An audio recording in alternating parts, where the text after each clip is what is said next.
Over the past 75 years, more than 10,000 chemicals have entered our food supply, but the EU allows just 300 additives. At Thrive Market, we prioritize quality, banning over 1,000 ingredients found in conventional grocery stores. Our Healthy Swap scanner helps you find better versions of your pantry essentials without the junk, dyes, or fillers, and everything is delivered right to your doorstep. So shop at a grocery store that actually cares about your health at thrivemarket.com/get-started for 30% off your first order and a free $60 gift. You're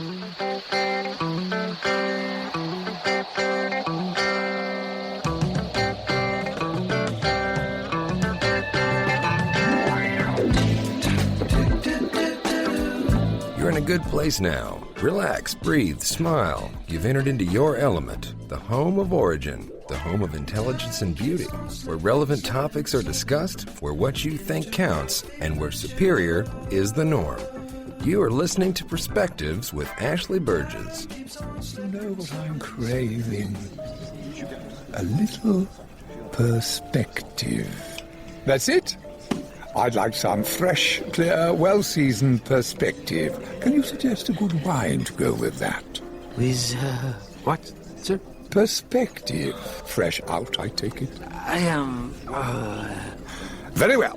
Since you're all out of perspective and no one else seems to have it in this bloody town, I'll make you a deal. You provide the food, I'll provide the perspective, which would go nicely with a bottle of Cheval Blanc 1940. Welcome back live to Perspectives, and I'm your host, Ashley Berges.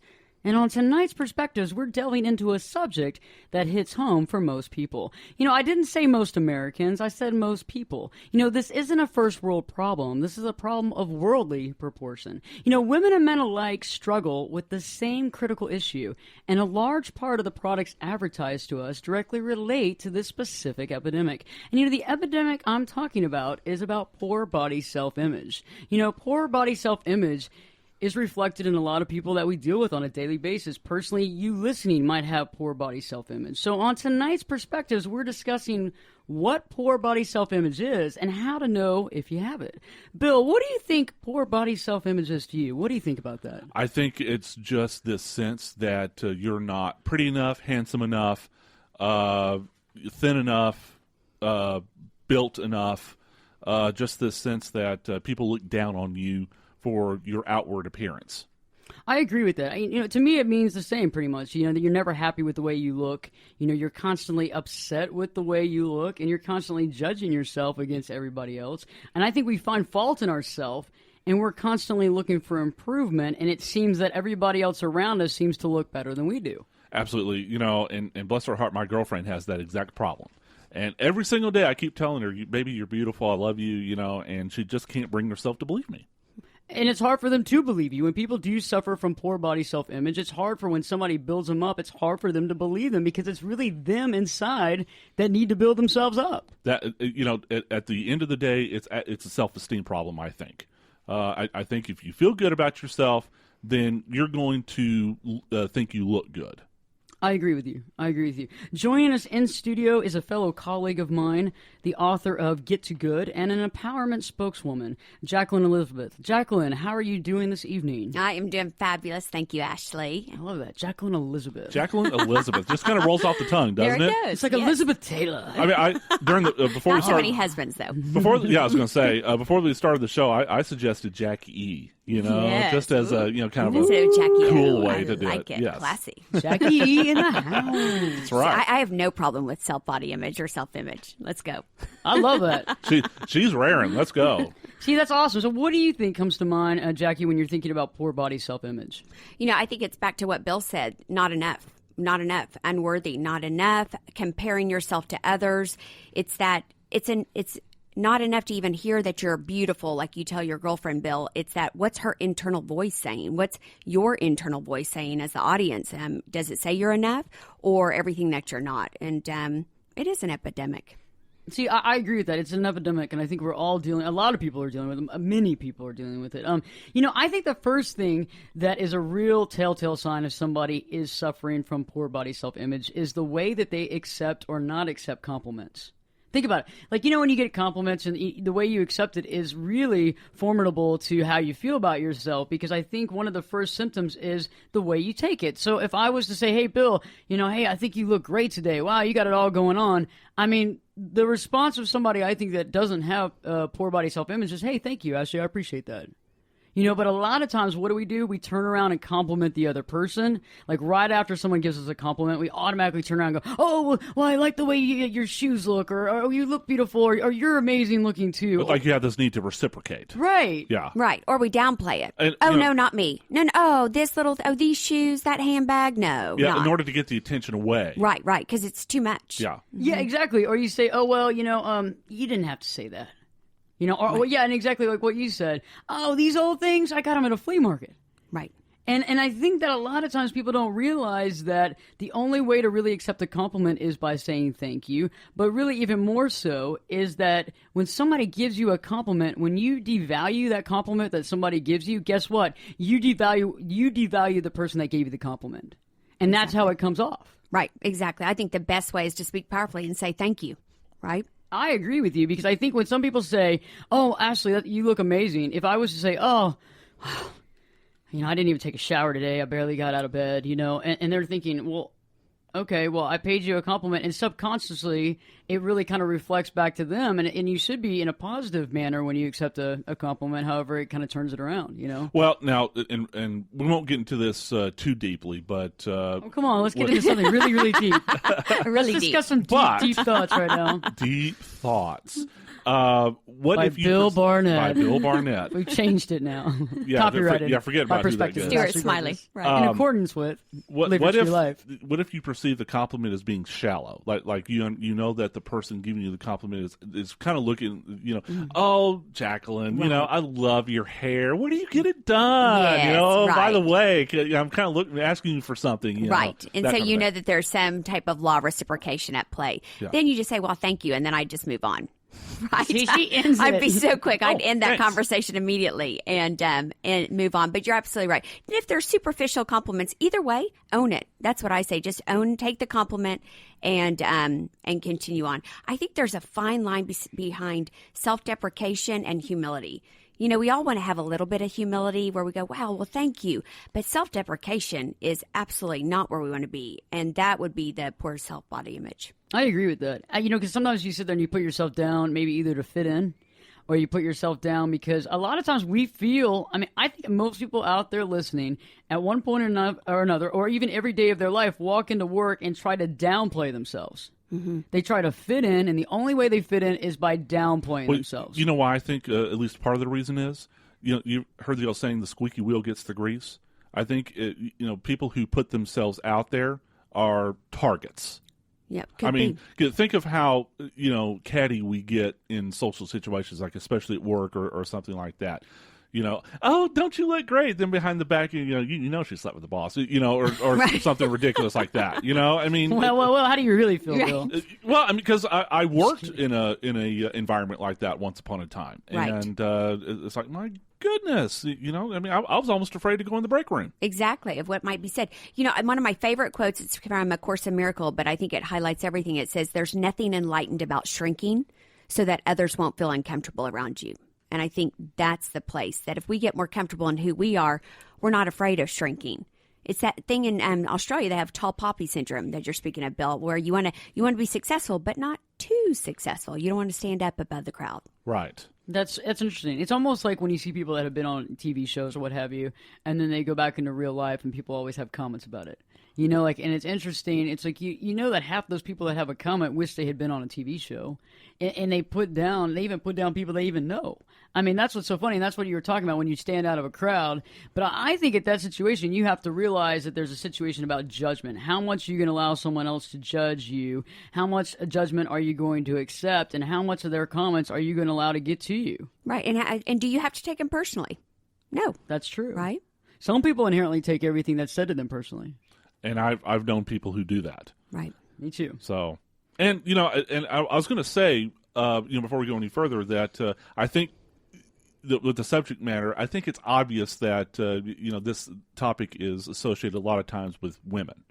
Yes. But I do think that maybe not to the extent, but I do think men have that issue from the opposite end of the spectrum. Absolutely. I know that I don't think I have a poor self-image, but I do think I have a realistic self-image. I mean, and I think with men, the ideal is Arnold Schwarzenegger, right? Well, what about height? Okay, so the whole concept of tall, dark, and handsome. Yeah, Right. and short guys. You've heard the Napoleon syndrome. Exactly. Shorter guys that tend to be Well, pretty you're 6. aggressive. Okay, but Well, I'm 6'3", Yeah. but I'm also carrying a spare tire.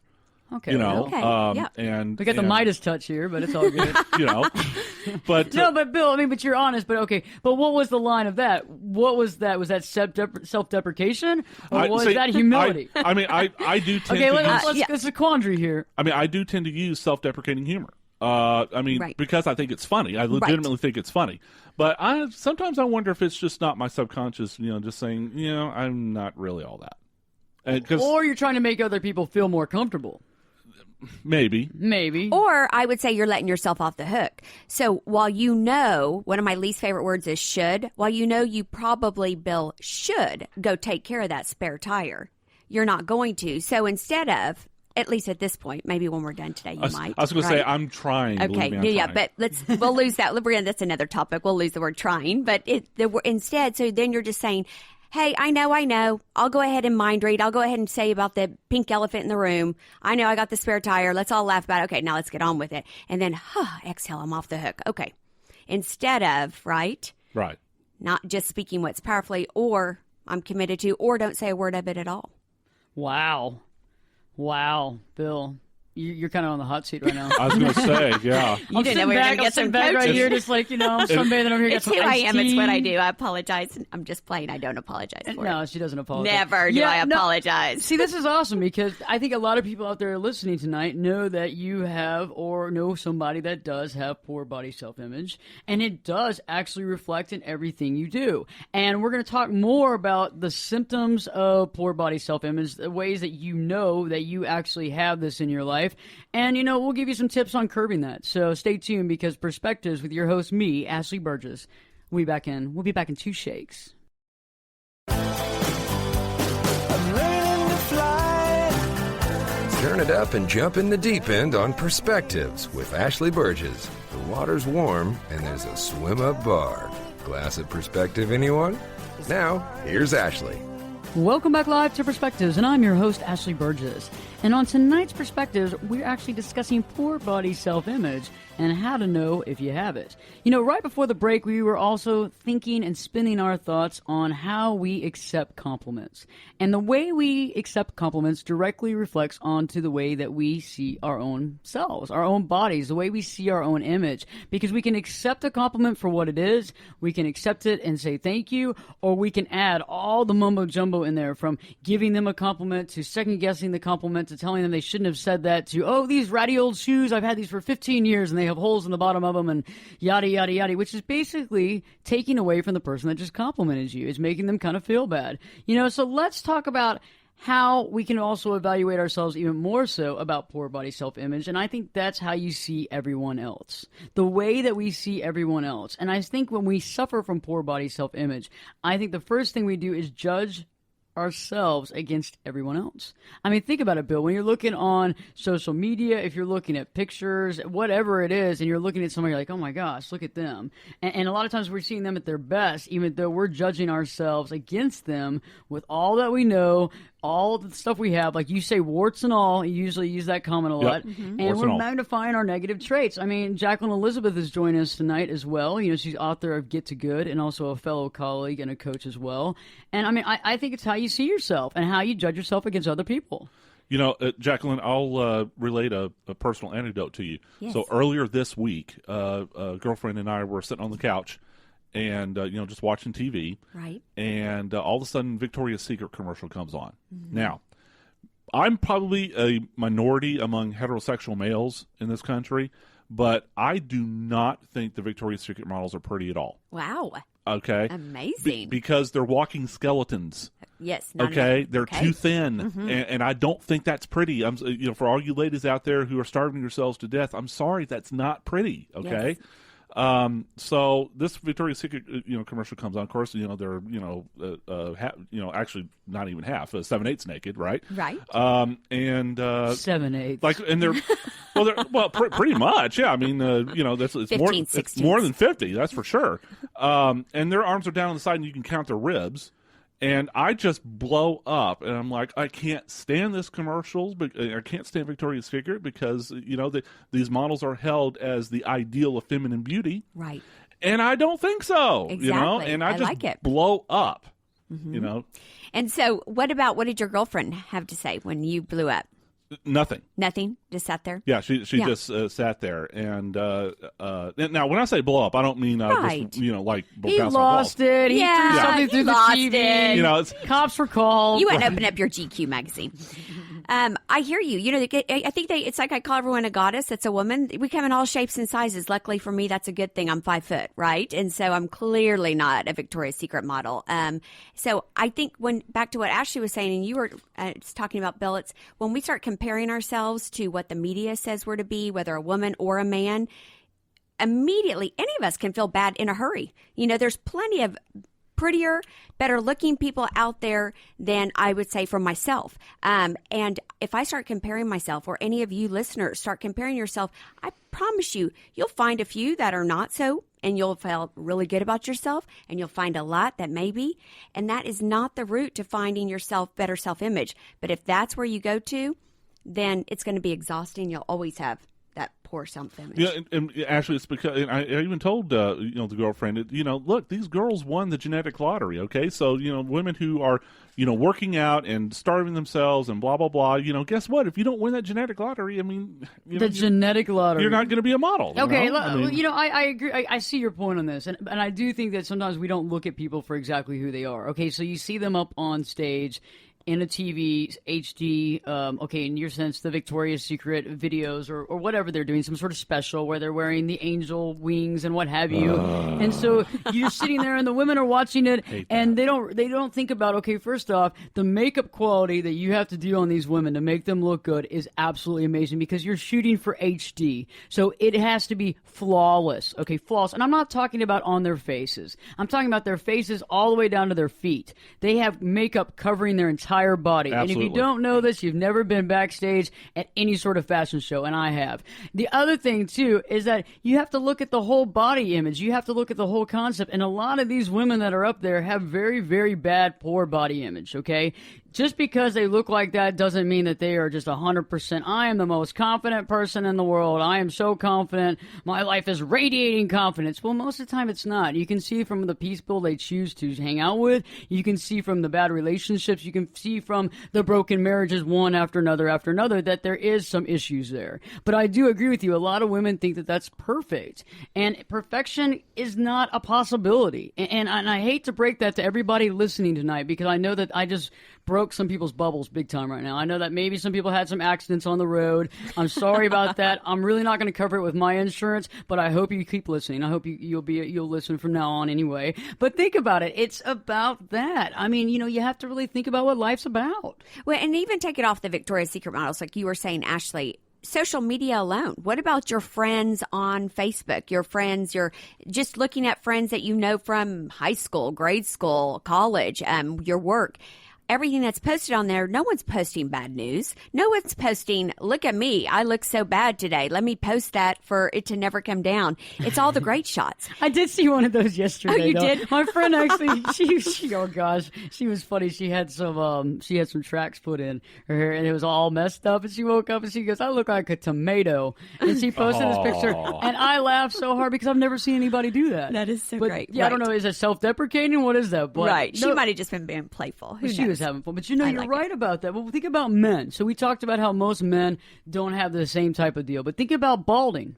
Think about a man with hair versus a balding man. Think about how a man, when he walks into a meeting, how he sees a man with thick hair and how he compares himself to that man. Right. I mean, that's a big thing. Whether you're a short or tall man, whether you have hair or you don't, I think those are the two things that men compare all the time. Because different from women, they can't wear makeup. They can't try to hide flaws. It's out there. Right. And so they make up for it with, if they have poor self-body image, then they make up with fast cars, big money, right? And going and putting in their career. I was about to say, Jacqueline, isn't it peculiar how the fatter the wallet goes, the more handsome the guy gets, exactly. right? You know? Right. Same for women. Same for women. Yes, we know that too. Absolutely. I think men or women, either way, we all have it. We all have that.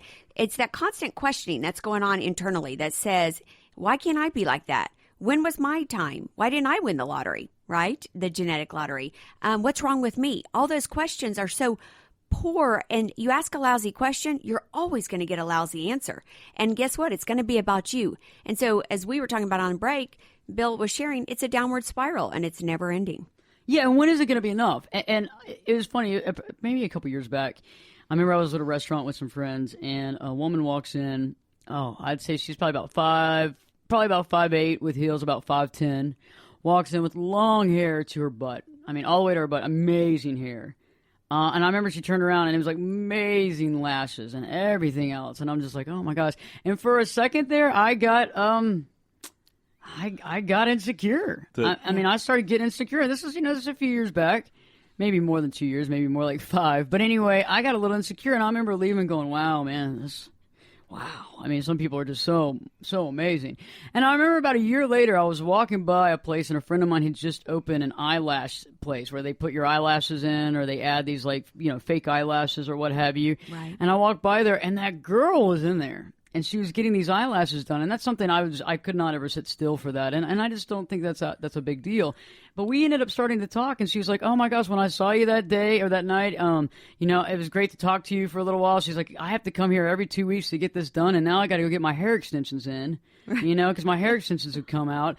And I was thinking, oh, and she goes, "Well, yeah, I do lash extensions and hair extensions." And I was thinking, from the distance that I saw her in that few minutes I was there, all I could see was just glitz and gold and just amazing, flawless person. And not that this makes them flawed, it just makes them human. It does. And I think when you have a poor self-body image, you're telling a lie to yourself. And how exhausting. When you tell one lie, how many more lies does it you have to tell to keep it alive, right? So that's a facade. It's like you saw that, if you will, the facade of her, and nothing wrong about her. But again, it was a facade. Can you imagine how exhausting it is, the maintenance to keep up a lie and the money?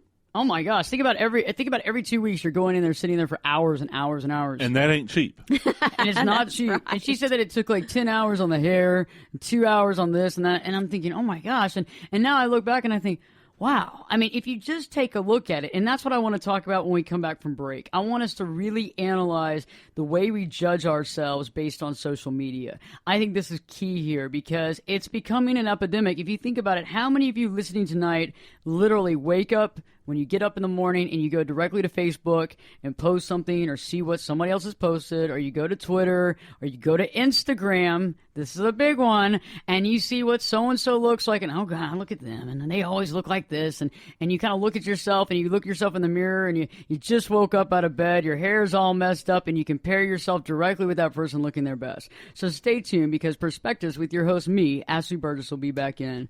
We'll be back in 2 shakes.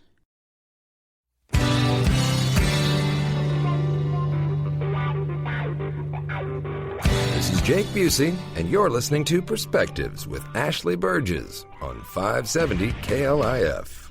Welcome back live to Perspectives, and I'm your host, Ashley Berges. And on tonight's show, we've been discussing poor body self-image and how to know if you are actually suffering from this condition. Earlier we talked about accepting compliments. We talked about judgment. We've talked about comparing ourselves to other people. And now I want to talk about kind of the social media image comparison, as well as a daily situation that I know that most of you listening find yourself in. So let's talk really about social media right now, and then let's get into your daily routine, because I know that some of you out there have some crazy routines that might be very similar to others. So social media comparison, think about it. You compare yourself when you look at these pictures. You wake up in the morning, right? You wake up in the morning, and a lot of people have a smartphone, and you go to your phone and you look at Facebook, right? And you see all the trips that people are taking. You see all the money people are spending. Look at all the cars. Look at all the beautiful sights. Oh, look, they're on a cruise. Oh, they rented a boat. Oh, they own a boat. Oh, look at that Ferrari. Oh, that's nice. Oh, look at so-and-so. I mean, they have like the best body. Oh my gosh. Did she buy those boobs? Look how amazing those boobs are. I mean, all these different things that we compare ourselves with, and we've done that before we've even gotten out of bed. I mean, I know that most people listening can actually say that they probably do this on a daily basis. If it's not Facebook, it's Twitter Right. or Instagram or Reddit or Instagram is the biggest one. Yeah. Because those are just straight up pictures where people put up all these pictures. And I've seen people actually manipulate these pictures for an hour before they put it up, and they change in the lighting. Wow. Oh, you got to retake this shot. Which, and then by the way, for our listeners, that's a key there. Next time you see a great photograph, one word for you: airbrush. Photoshop. Yeah, I Photoshop. like it. Right. Photoshop. Exactly. Just remember that. Or whatever, kind of photography, thing you have on your phone, which I know most people out there know what I'm talking about. Before you put it on Instagram, you can go and you can edit it. Yeah, and you know what? I don't think we're saying to any of your listeners that there's nothing wrong with looking good. Everyone deserves to look good. Just be sure it's lined up with who you think what looking good is, not what everyone else says looking good. That's where the confusion lies. Maybe, Jacqueline, the best way to put it is feel good first, and then you'll look good. You got it. That's exactly what my book's about. You're so good, Bill. Get to good. Get to good, and then you can look good. Ashley, Wow. that's called a segue. That's called a segue, Ashley. and you did well. See? Nice. Okay, good job, Bill. Good Which, job. by the way, thank you for the compliment. Well, and it's my pleasure, Bill.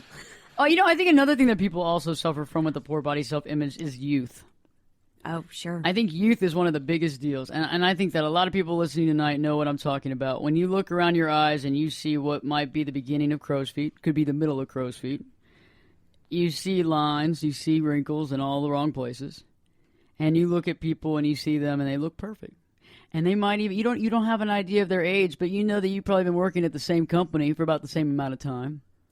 And you kind of look at that, and that can be hard because as we age, poor body self-image can get even worse. Because a lot of times it didn't start just overnight. It's been throughout your life. I mean, this could have started with your parents. This could have started with just yourself. This could have started with taunting on the school grounds. Any of this could have started this. And so when you go through that process, especially the aging process and feeling like I'm getting old, what am I going to do? That can be a painful situation to find yourself. How many times have you heard this, Ashley? The big 3-0, I turned the big 3-0, or the big 4-0, it's like, my gosh, I'm about to die, and there's this 50 is the new 20, by the way. Yeah. 50 is the new 20. We'll take it. Well, or and- denying your age. I was just about to say the whole midlife crisis thing. Exactly. All of a sudden you find out that you're not a kid anymore, so you try to act like a kid. Right. Yeah, but I agree with you, and I think that the whole thing comes down to judging ourselves, right? It all comes down to judgment. One of the things that I'm working on this next book that's coming out is about judgment.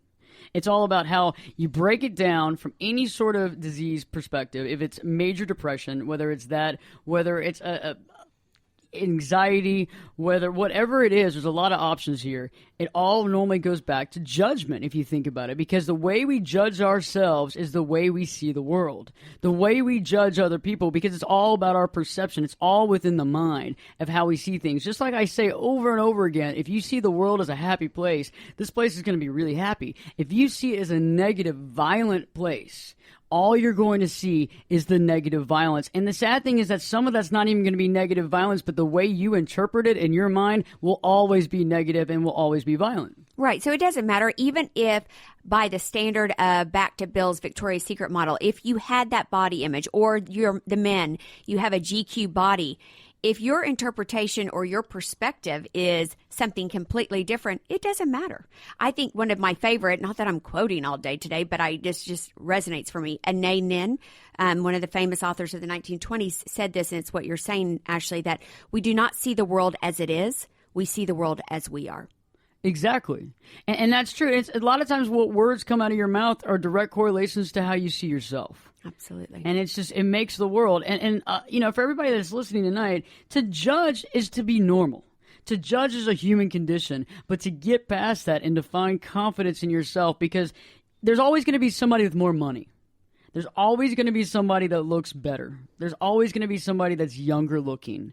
I mean, you can't sit there, because if you try to run the race and you try to beat out all these people, it's impossible. You're running a race that you're never going to win. So eventually, at some point in time, you have to become happy with who you are and see that as beauty, see that as rich. And I think that sometimes we miss the boat on that. Or if it is a competition, right? In any competition, there's only one winner. So what's that make the rest of the world? Losers? Is that who really we want to play with?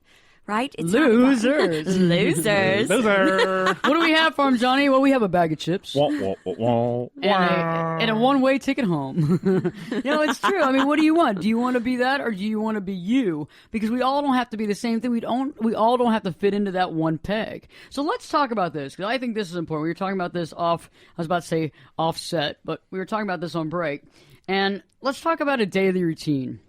And I think a lot of people deal with this on a daily basis. So we wake up. So we talked about this, Jacqueline. You wake up, and like you were saying, like kind of the voyeurism. You're looking at Instagram. You're looking at Facebook. You're looking at all these different things. You might be watching the news. You might be watching a talk show as you get ready for work. And you're making these judgments on the women in the talk show, if you're a woman, or the men. Vice versa.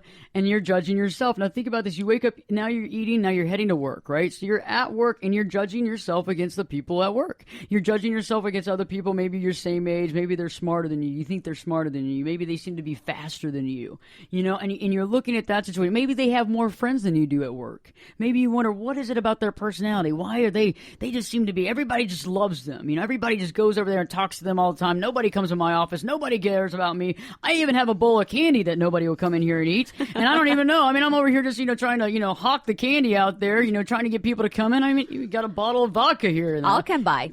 See, that's what I'm saying, but you don't know what's going on. And then you leave there and you might have an after work event, right? Maybe you have to schmooze some sort of client. Maybe there's some sort of a board meeting, what have you have to attend. Or maybe you're supposed to do dinner with your friends or whoever, coworkers. And guess what? You judge yourself in that situation too. You might not even stop judging yourself against the people at the table. You're probably judging yourself against the waitress, the waiter, or the people at the other tables, or how much smarter they are. Or they pulled up in that car. Wow, that's a nice car. Wow, I wish I could have that. Look at me and my Nissan. Oh, God, And then you get home, and you get all the way home, you're thinking about the stupid stuff you said. You're like, I can't believe I opened my mouth and said that. I bet everybody was laughing at me. I bet they're going home just laughing all the way in the car about me because I'm so stupid about what I just said. And then literally you wake up the next morning going, God, I'm so stupid for what I just said. And so it's just like this circular situation that it's a vicious cycle that you can't get out of. Inertia, the downward spiral. Once you get, the Star Wars theme, once you start down the dark path, forever will it be your destiny, Momentum. Do your Yoda, or yoga. Momentum you might have. Yes. And you know what else is so interesting and great about this is while we think everyone's looking at us, everyone else is so self-absorbed. No one's even looking at that person, or no one's even checking us out because they're so busy checking out their own selves. They're too busy judging themselves. Right. And I try to explain that to people that are big on judgment. Like, they're like, everybody's judging me. And I go, do you know everybody's judging themselves? They're not even focusing on you. No one even knows what you're wearing, right? You could literally shave your head off. Okay? For the most part, you could shave your head off and show up to work, and most people won't even know that you shaved your head off. There will be a few people that'll be like, what the heck did you do? But you know what? Most people won't even today. They'll be like, hey, what's up, Jacqueline? How you doing, Bill? Okay, hey, see you There's later. an episode of MASH back in the 70s that did just that. Really? Of course, I'm kind of dating myself now. Yes. But, Bill's But old. you're being very bold in saying But your I mean, age. there's an episode where, hey, I'm there. It's better than the alternative. Not long enough to be old, as There far as you I'm go. concerned.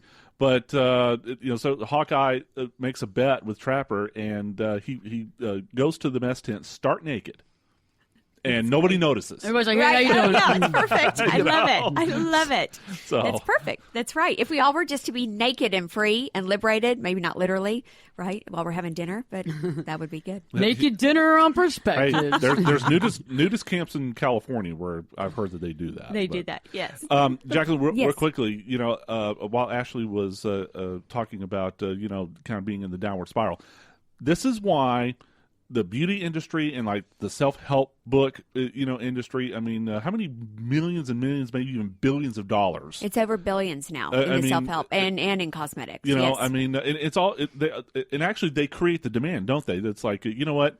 You don't really fit up to this ideal. Spend money with us. So we can get you there. That's what I was saying in the very beginning, is these products that we invent because we want to make ourselves more beautiful, Bill. And I totally agree with you. And we're going to find some nice powder and some blush for you here. But stay tuned, because we're going to be talking about how to deal with this poor body self-image, a few tips on that, just so you can get through the week and maybe have a brighter day. So stay tuned, because Perspectives with your host, me, Ashley Berges, will be back in. We'll be back in 2 shakes. I could lift you up. I could show you what you want to see and take you where you want to be. Get in here and give us your perspective. We're listening. You're listening to Perspectives with Ashley Berges. Left me. No, you can't hit that note. Since my baby left me, well, I found a new place to dwell. That's all right. Where you think? Well, it sounds raga. You don't want to go raga. No, not unless it don't. It does. Since my baby. It sounds fucking barbershop. Well, hey. Barbershop raga. Watch the way. It's a new hybrid. Sorry. Oh, this is thoroughly depressing. It really puts perspective on things, doesn't it? Not too much. There's too much fucking perspective now.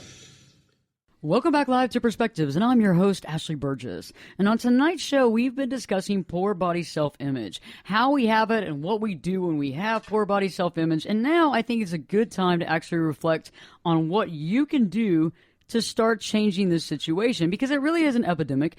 A lot of people suffer from it. A lot of famous people suffer from it as well. A lot of beautiful people that you consider perfect suffer from poor body self-image. So it's not just you. It's not just you because you're awful, you're this, you're that, you're less intelligent, you're not as beautiful, you don't say the right things, you don't have as many friends. Everybody judges themselves to a degree. They really do. So let's talk about this. Jacqueline Elizabeth, Bill has been in the studio with me discussing this, and I think the first thing that you can do to stop the cycle of poor body self-image is to realize, honestly, when you're judging yourself.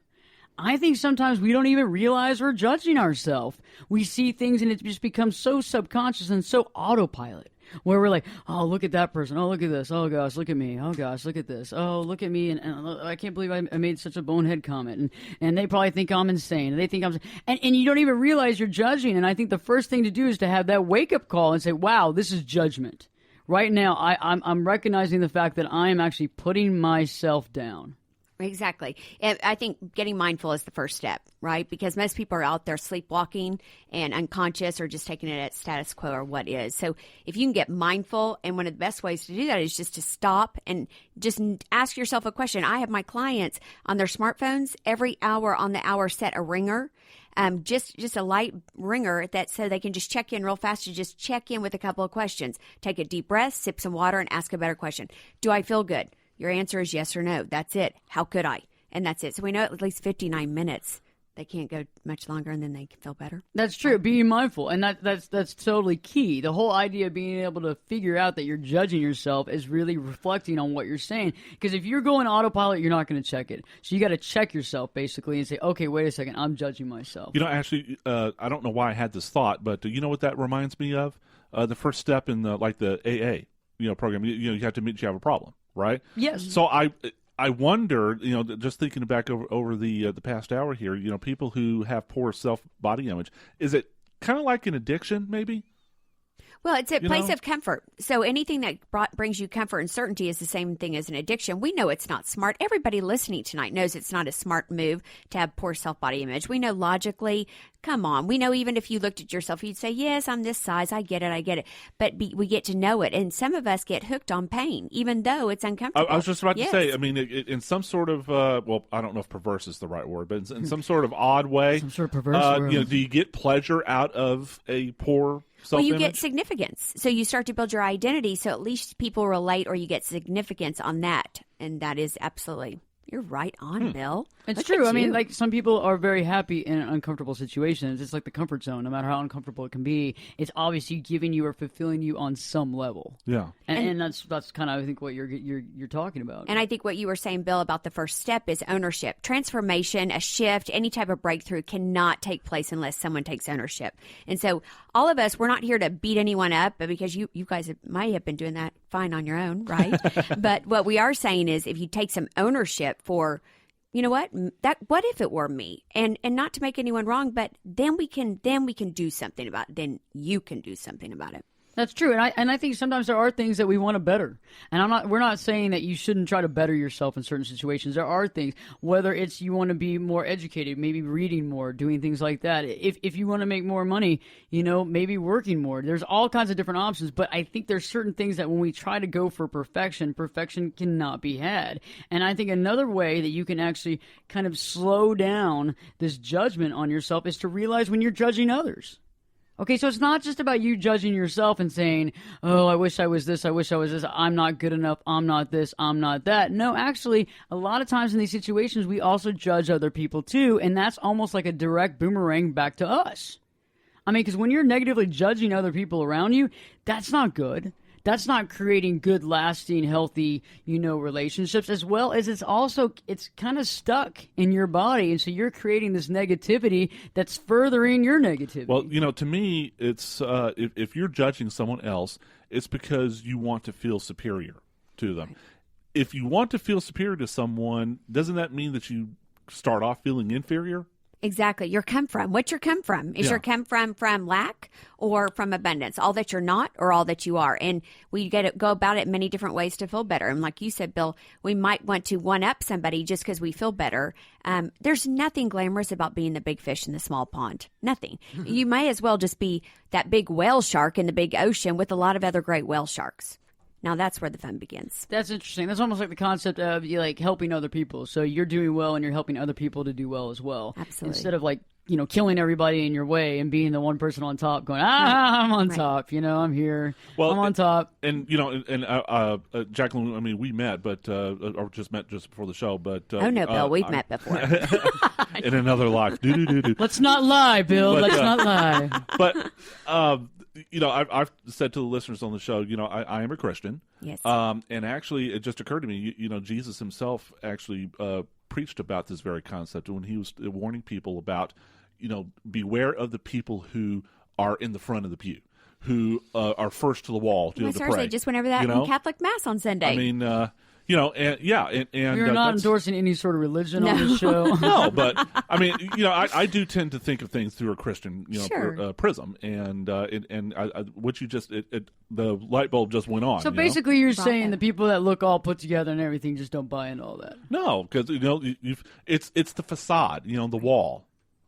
The first in the first pew, the first one there. Yeah. Always there early. Look at me. I mean, we've all known it. Those of us who go to, whatever denominational church, I'm in the front row, hallelujah, praise Jesus, Right. So. Well, it's back to the word image. Image is a facade, right? So that's, and it's the downfall of anyone who that's where they pride themselves or live from, that sense of image versus from spirit or who you truly are or your worthiness. From that place, go play big. Have your come from be from abundance, be from all that you are.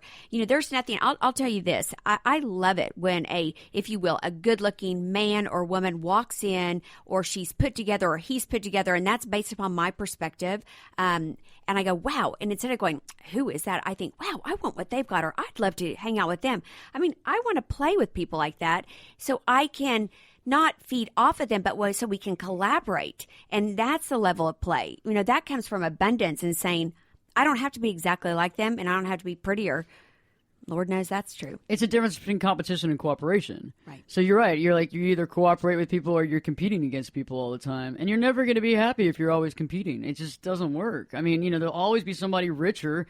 Carlos Slim, there's going to be somebody richer than him. So you got to think about the levels of who's rich. I mean, recently there was a lot of people in town and I remember they were talking about all these big, these big high rollers. And I was thinking, yeah, but there's a bigger high roller at the next restaurant that just came in. So nobody's keeps winning. That's a slippery slope effect. So let's talk about also about social media. I think you need to everybody listening, put some stops on there. Put some child control, some child locks on your social media. And I really believe that you should wait till probably after 10 a.m. to be on social media. I don't think that you should wake in media. I don't think you should do that. And I think also you shouldn't do anything after about 8 p.m.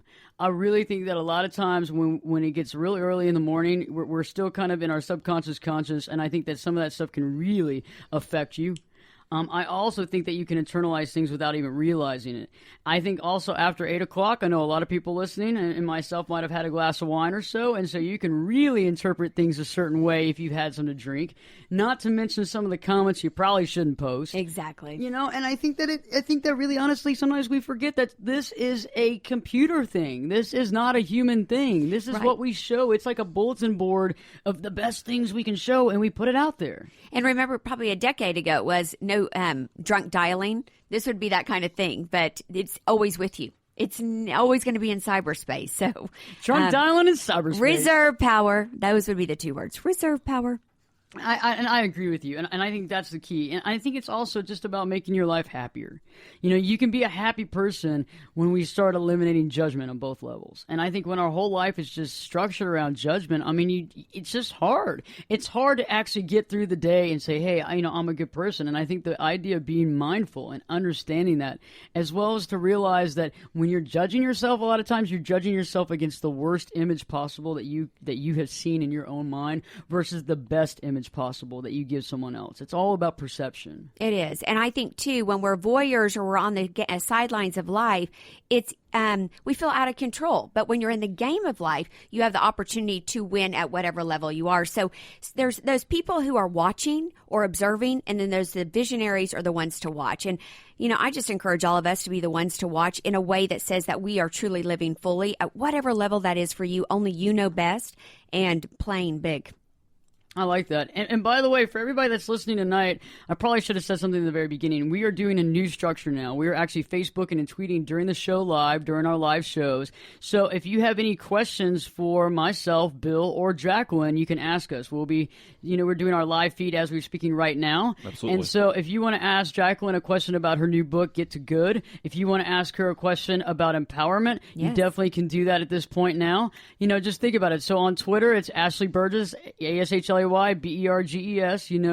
Facebook the same, and Perspectives with Ashley Berges we'll be having. We're having our online chats right now, and we're going to always have these during every show live because we want to get y'all's involvement, because we understand that the phone lines seem to always be full, and it's hard to get calls in just because, I talk a lot. So anyway, so stay tuned. No kidding. Yeah. I know. Me? Little old me? Yeah, little old you. It was a great show, Jacqueline. Thanks for coming into the studios my pleasure. tonight. Loved being here. Thank you for having me. You're awesome. She's awesome. Wonderful to have such a wonderful colleague. Absolutely. Bill, you're amazing. Thank you very much. I appreciate you. Rockstar Bill. Woo, woo. We got some and other so folks are in the you, Miss studio, Ashley. too. Oh, well, thank you. See, if anybody didn't hear that, she also said I was wonderful, too. Yes. Anyway, hey, we love everybody for listening. We're looking forward to next week. We got a good show for you, so stay tuned, because Perspectives with your host, me, Ashley Berges. We'll be back in 3 shakes.